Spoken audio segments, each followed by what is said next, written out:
স্বাস্থ্যসাথী রেখে আয়ুষ্মান ভারত, রোগী হাসপাতালে চিকিৎসা করাতে এলে কোন বিমার পরিষেবা পাবেন? সাধারণ মানুষ থেকে হাসপাতাল কর্তৃপক্ষ জমে থাকা নানান প্রশ্নের বিভ্রান্তি কাটাতে নির্দেশিকা জারি করল রাজ্য স্বাস্থ্য দপ্তর।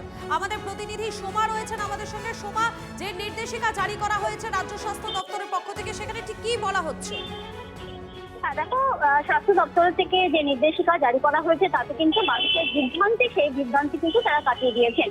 মানুষ হাসপাতালে গেলে তারা কোন পরিষেবা পাবেন, মুখ্যমন্ত্রী স্বাস্থ্য বীমা নাকি স্বাস্থ্যসাথী নাকি আয়ুষ্মান যোজনা, তারা যখন হাসপাতালে যাবেন, হাসপাতালে গেলে তাদের আধার কার্ড কিন্তু দেখা হবে। যে স্বাস্থ্যসাথী পোর্টাল আছে সেই স্বাস্থ্যসাথী পোর্টালে দেখা হবে যে তিনি আয়ুষ্মান যোজনার মধ্যে পড়ছেন কিনা। যদি তিনি আয়ুষ্মান যোজনার মধ্যে পড়েন তাহলে তাকে আয়ুষ্মান যোজনা চিকিৎসা করা হবে, আর যদি তিনি আয়ুষ্মান যোজনার মধ্যে না পড়েন তাহলে দেখা হবে যে তিনি স্বাস্থ্যসাথী কার্ডে অন্তর্ভুক্ত রয়েছেন কিনা।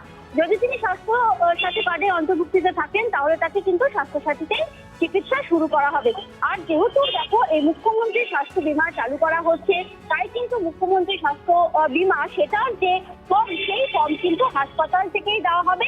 অর্থাৎ সেখানে দাঁড়িয়েই কিন্তু প্রযুক্তির মাধ্যমে তারা কিন্তু কার্ড করে নিতে পারবেন। অর্থাৎ মুখ্যমন্ত্রী স্বাস্থ্য বীমা যোজনা সেটা কিন্তু হাসপাতাল থেকেই করে দেওয়া হবে।